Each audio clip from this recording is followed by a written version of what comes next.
नमस्कार दोस्तों, मैं मंजीत कुमार झा आप सबका अपने YouTube channel PM study zone में स्वागत करता हूं। दोस्तों, आज हम लोग देखेंगे कि UPSC का सिलेबस किस प्रकार है और उसमें कैसे कैसे विषय बटे हुए हैं।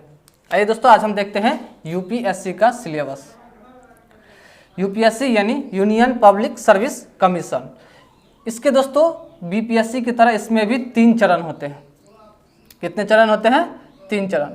एक होता है PT यानी प्रारंभिक परीक्षा, दूसरा मेंस यानी मुख्य परीक्षा, और दोस्तों तीसरा होता है इंटरव्यू।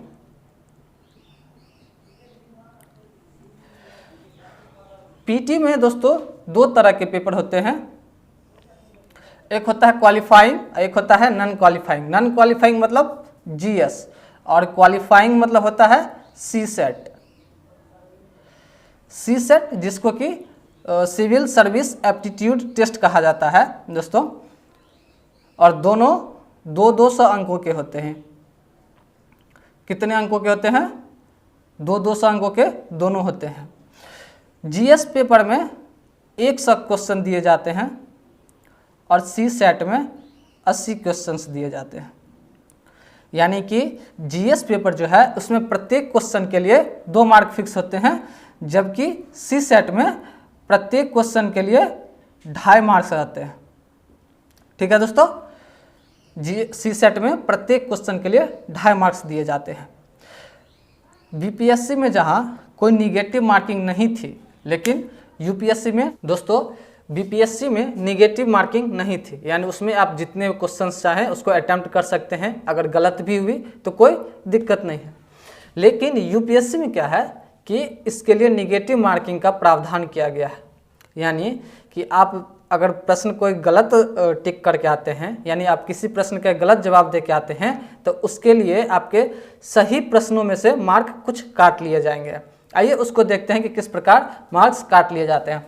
तो दोस्तों, यदि आप GS पेपर में 3 क्वेश्चंस गलत करते हैं तो आपके एक सही क्वेश्चन के मार्क काट लिए जाते हैं। यानी आप एक सही क्वेश्चन अगर टिक लगा करके आते हैं तो उसके मार्क काट लिए जाते हैं।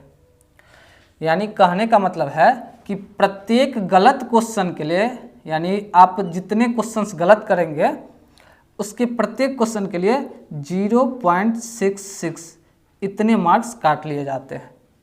ठीक है दोस्तों। और CSET में क्या है, क्योंकि CSET में एक क्वेश्चन 2.5 मार्क्स का है, तो CSET में अगर आप एक क्वेश्चन गलत करते हैं, CSET में अगर आप एक क्वेश्चन गलत करते हैं तो 0.83 के समथिंग मार्क्स काट लिए जाते हैं। यानी कि कहने का मतलब है दोनों में यदि आप 3 प्रश्न का गलत जवाब देंगे तो एक सही प्रश्न के नंबर काट लिए जाएंगे, इसके नंबर काट लिए जाएंगे। ये दोनों में है, GS में भी और CSET में भी। अब हम बात करते हैं कि ये CSET और GS क्या होता है। तो CSET दोस्तों आप जानते हैं कि एप्टीट्यूड टेस्ट है, जिसमें रीजनिंग के क्वेश्चंस होते हैं, मैथ्स के क्वेश्चंस होते हैं, इसी तरह के जो एप्टीट्यूडनल क्वेश्चंस होते हैं वो इस संदर्भ में पूछे जाते हैं। और इसमें कितने क्वेश्चंस पूछे जाते हैं? 80 क्वेश्चंस पूछे जाते हैं। और GS में कितने क्वेश्चन पूछे जाते हैं? तो 100 क्वेश्चन पूछे जाते हैं। GS में दोस्तों हिस्ट्री से 10 से 12 क्वेश्चंस पूछे जाते हैं। उसके बाद ज्योग्राफी से, जो इंडियन ज्योग्राफी और वर्ल्ड ज्योग्राफी दोनों होता है, उससे लगभग 10 से 15 क्वेश्चंस पूछे जाते हैं। उसके बाद है दोस्तों इकोनॉमिक्स और डेवलपमेंट दोनों एक साथ पूछे जाते हैं, और इसमें भी लगभग 10 से 15 क्वेश्चंस पूछे जाते हैं। इसके बाद है दोस्तों इन्वायरमेंट, इकोलॉजी एंड इन्वायरमेंट, इससे कितने क्वेश्चन पूछे जाते हैं? तो इससे भी लगभग 10 क्वेश्चंस पूछे जाते हैं। इसके बाद आता है science and tech. Science and tech से भी 10 से 15 क्वेश्चंस पूछे जाते हैं। और उसके बाद पॉलिटी एंड गवर्नेंस, इससे भी 10 से 15 क्वेश्चंस पूछे जाते हैं। उसके बाद करंट से भी क्वेश्चन आते हैं। करंट का दोस्तों आजकल जो स्वरूप होता जा रहा है ना, वो बहुत विशाल होते जा रहा है। करंट से सारे सब्जेक्टों को जोड़ करके क्वेश्चन पूछे जा रहे हैं। यानी ज्योग्राफी को भी करंट से जोड़ के पूछा जा रहा है, इकोनॉमिक्स में भी करंट से जोड़ के पूछा जा रहा है, इन्वायरमेंट में भी करंट से जोड़ के क्वेश्चंस पूछे जा रहे हैं, साइंस में भी और पॉलिटी में भी। यानी कि आप करंट को डिफाइन नहीं कर सकते कि इतने मार्क्स का क्वेश्चन होता है, वो हर एक सब्जेक्ट से जोड़ के पूछा जा रहा है। ठीक है दोस्तों, तो पीटी का जो सिलेबस है यूपीएससी का वो इन्हीं विषयों के इर्द गिर्द घूमता है, क्योंकि सी सेट जो है वो केवल क्वालिफाइंग है, यानी इसमें आपको केवल 33% नंबर लाना है। 33% कहने का तात्पर्य है कि जैसे 200 नंबर के अगर सी सेट हैं तो इसमें केवल आपको कितने मार्क्स लाने होंगे, 66 मार्क्स लाने होंगे और आप क्वालिफाई कर जाएंगे। जब तक आप सी सेट में क्वालिफाई नहीं करेंगे आपके जीएस का जो आंसर पेपर है वो चेक नहीं होगा, यानी आपको सी सेट में क्वालिफाई होना एकदम मस्ट नेसेसरी है। ठीक है दोस्तों, तो ये था हमारा पीटी का सिलेबस। दोस्तों अब हम बात करते हैं मेंस की। मेंस में भी 2 तरह के पेपर होते हैं, एक होते हैं क्वालिफाइंग, क्या होते हैं, एक क्वालिफाइंग और एक होता है नॉन क्वालिफाइंग।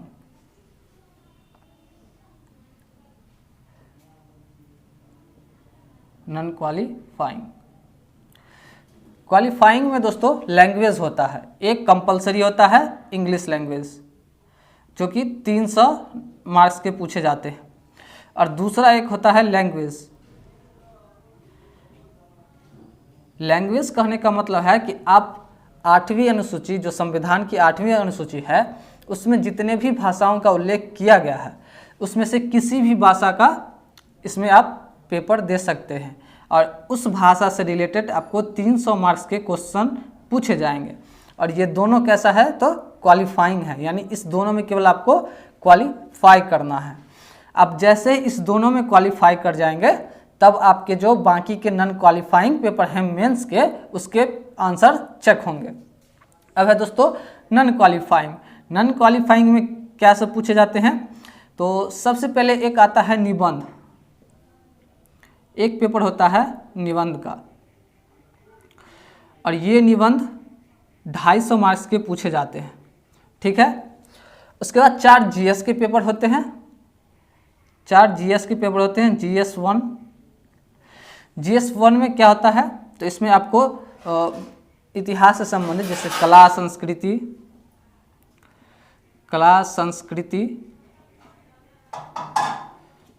उसके बाद विश्व इतिहास,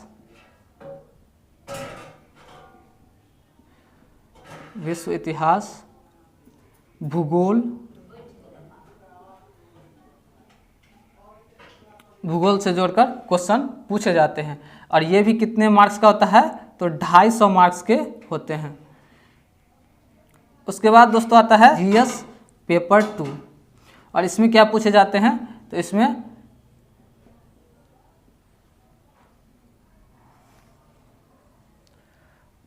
संविधान, शासन व्यवस्था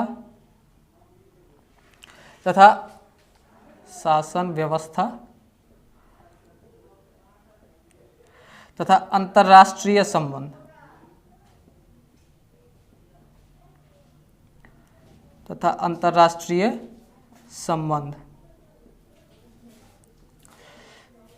इन सब विषयों से इसमें प्रश्न पूछे जाते हैं और ये भी 250 मार्क्स के होते हैं। जीएस पेपर 2 के बाद क्या आता है, जीएस पेपर 3। जीएस पेपर 3 में क्या सब पूछा जाता है, तो जीएस पेपर 3 में पूछा जाता है आपको सबसे पहले प्रौद्योगिकी यानी टेक्नोलॉजी। उसके बाद पूछा जाता है अर्थव्यवस्था से प्रश्न पूछे जाते हैं, यानी आर्थिक विकास, भारत में जो अर्थव्यवस्था चल रही है उसमें क्या सब परिवर्तन हो रहा है, उस सब से जोड़कर क्वेश्चन पूछे जाते हैं। उसके बाद दोस्तों पर्यावरण से प्रश्न पूछे जाते हैं। उसके बाद सुरक्षा एवं आपदा प्रबंधन से भी जोड़कर प्रश्न पूछे जाते हैं। सुरक्षा एवं आपदा प्रबंधन से प्रश्न पूछे जाते हैं। और इसके बाद दोस्तों होता है जीएस पेपर 4। जीएस पेपर 3 भी कितने मार्क्स का होता है, 250 मार्क्स का होता है। उसके बाद आता है जीएस पेपर 4 और जीएस पेपर 4 में नीति शास्त्र से संबंधित प्रश्न पूछे जाते हैं। ठीक है दोस्तों। और जीएस पेपर 4 भी कितने मार्क्स का होता है, तो 250 मार्क्स का, यानी 250 मार्क्स के जीएस पेपर होते हैं। ये था दोस्तों हमारा जीएस पेपर, यानी कितने जीएस पेपर होते हैं, कुल 4 होते हैं। जीएस पेपर 1, पेपर 2, पेपर 3 और पेपर 4। पेपर 1 में क्या सब पूछे जाते हैं, तो कला, संस्कृति, विश्व इतिहास, भूगोल तथा समाज से जोड़कर प्रश्न जीएस पेपर 1 में पूछे जाते हैं और ये 250 मार्क्स का होता है। उसके बाद होता है दोस्तों जीएस पेपर 2। इसमें संविधान से जोड़कर प्रश्न पूछे जाते हैं, शासन व्यवस्था से जोड़कर प्रश्न पूछे जाते हैं। उसके बाद अंतर्राष्ट्रीय संबंधों से प्रश्न पूछे जाते हैं। उसके बाद दोस्तों होता है जीएस पेपर 3। और जीएस पेपर 3 में क्या पूछा जाता है, तो प्रौद्योगिकी से प्रश्न, यानी टेक्नोलॉजी से प्रश्न पूछे जाते हैं। जो नए नए टेक्नोलॉजी आते हैं उसको जोड़ करके प्रश्न पूछे जाते हैं। उसके बाद अर्थव्यवस्था से प्रश्न पूछे जाते हैं। उसके बाद पर्यावरण से जोड़कर प्रश्न पूछे जाते हैं और सुरक्षा एवं आपदा प्रबंधन से प्रश्न पूछे जाते हैं। और ये कितने मार्क्स का होता है, 250 मार्क्स का। उसके बाद होता है दोस्तों जीएस पेपर 4। और जीएस पेपर 4 में क्या पूछे जाते हैं, तो नीति शास्त्र से जुड़े प्रश्न पूछे जाते हैं। और ये कितने मार्क्स का होता है, तो 250 मार्क्स का होता है। इसके बाद दोस्तों 2 ऑप्शनल आपको लेने होते हैं, 2 ऑप्शनल। एक ऑप्शनल, उसके 2 पेपर होंगे। एक ऑप्शनल लेंगे आप, कोई विषय ऑप्शनल के रूप में रखेंगे और उसके 2 पेपर होंगे, जिसको कहा जाता है ऑप्शनल पेपर 1, ऑप्शनल पेपर 1 और ऑप्शनल पेपर 2। और ये दोनों कितने मार्क्स के होंगे, 250 मार्क्स के होंगे।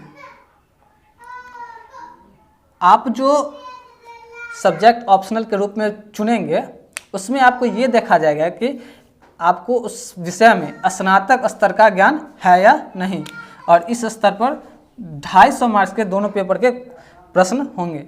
यानी कुल मिलाकर के जो मेंस होते हैं उसमें नॉन क्वालिफाइंग सब्जेक्ट में क्या सब होता है, तो निबंध होता है, उसका GS paper 1, paper 2, paper 3, paper 4 और फिर 2 ऑप्शनल होते हैं। ठीक है दोस्तों, तो इस तरह से हम देखते हैं कि नॉन क्वालिफाइंग में मेंस के अंतर्गत टोटल 7 पेपर हमको देने होते हैं और सातों कितने कितने मार्क्स के होते हैं, 250 मार्क्स के होते हैं। जब आप ये चरण भी पार कर लेते हैं तो उसके बाद दोस्तों आता है अंतिम चरण, जिसको क्या कहते हैं, इंटरव्यू। और इंटरव्यू में आपका जो व्यक्तिगत परीक्षण होता है वो किया जाता है और ये कितने मार्क्स का होता है, 275 मार्क्स का होता है। ये कितने मार्क्स का होता है, 275 मार्क्स का होता है।